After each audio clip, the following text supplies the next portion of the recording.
Magandang araw sa inyong lahat at welcome sa aking channel. Sunod-sunod na ang pagpapakilig ng Kim Pao sa social media na siyang dahilan kung bakit pang malakasan naman ang pagtrending ni Kim Chiu at Paolo Abilino. Matapos ngang dumagundong ang Araneta Coliseum sa paglabas ng Kim Pao sa Christmas special ng kapamilya, ito't spotted naman na magkasama ang dalawa sa kanilang paboritong workout gym.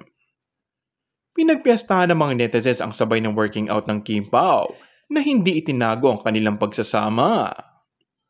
Pero may kwentong ibinuo ang mga solid fans ng Kim Pao na sinasabi nilang concerned love na ipinakita ni Paolo kay Kim. Ito yung nakatayo si Kim at itinuturo ang kanyang hita na parang may iniindang kirot. Lumapit si Paolo kay Kim at may sinabi sa kapareha. Nilagyan ng kwento ng mga netizens ang naganap na ito ng Kim Pao at sinabing to the rescue si Paolo sa jowa nito sa iniindang kirot.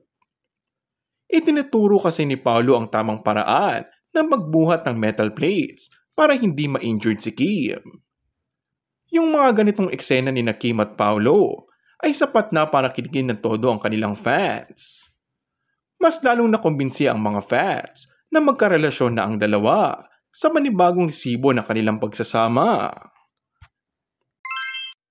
And that's all for our today's video.